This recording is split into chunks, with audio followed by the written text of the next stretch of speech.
Prince Andrew retired from being a prince over the weekend. The British royals, I don't know how many of them are going to be left should something happen to the king. they're going down like flies. But let's take a peek at this story, some of his comments, and see if there's anything that we can discern. Is he lying? Is he telling the truth? I'm body language expert and behavior analyst Traci Brown. Take a look at this and stay tuned for my analysis. Continuing fallout tonight, the stunning decision now by Prince Andrew, giving up all of his royal titles, he says, after talking with King Charles. So what's behind the timing of this? Here's our chief investigative correspondent, Aaron Kotursky now. Tonight, with fresh scrutiny of his relationship with Jeffrey Epstein, Prince Andrew is giving up all of his royal titles, including Duke of York. Andrew saying in a statement, in discussion with the king and his family, we have concluded the continued accusations about me distract from the work of His Majesty and the royal family. It comes days before the release of a memoir written by Epstein victim Virginia Giuffre before she died by suicide. She long claimed Epstein trafficked her to have sex with Andrew when she was 17. He knows exactly what he's done, and I hope he comes clean about it. Tonight, Andrew saying, I vigorously deny the accusations against me. The prince paid millions to settle Giuffre's claims, and he stepped back from his royal duties after denying he knew her in this infamous BBC interview. I have no recollection of ever meeting this lady. None whatsoever. You don't remember meeting her? No. Tonight, there are new questions. Recently published emails show Andrew's friendship with Epstein lasted longer than he claimed, and sources tell ABC News there are additional emails in the Epstein files that could embarrass him.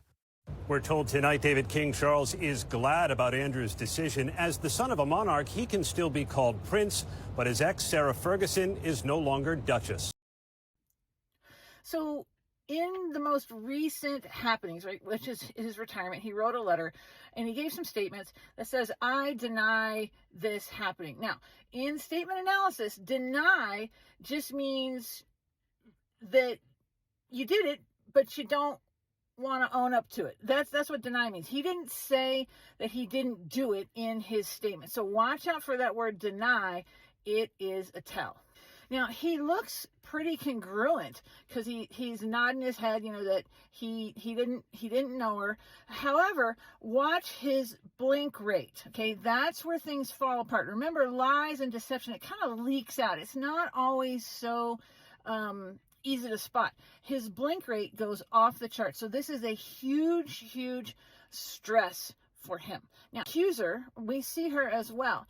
And here's what you got to know is that only 4% of people who accuse sexual assault are lying. Now, I have caught them in investigations, but 4% is pretty small number. So she looks pretty congruent.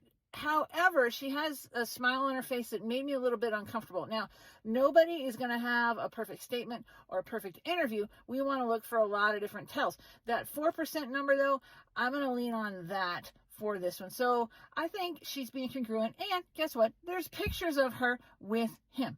And during his statement, he says, this lady, that's what he calls her. Now, that is distancing language. It's distancing language. It's the same thing that we heard from Bill Clinton when he said, I did not have sexual relations with that woman. Okay. It's distancing language. And we all remember, we got the picture of him with her. There's a lot of reasons that he may not remember her specifically. Were there a lot of women? Probably. Were there drugs and alcohol involved?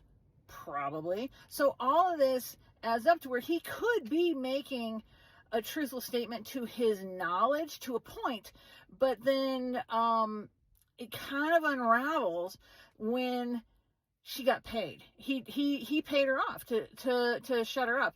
And the problem with that is that people who are innocent will fight. Guilty people will just pay and walk away. So there is a ton in here, even in all these little clips that say, wait a minute, Prince Andrew, it's not looking good for you. I'm going pants on fire with him. When you want to know more, go up here to my profile and the first link under the red arrow. That's my newsletter. I'll send you tips like this and a lot more once a month. TV and Dash out.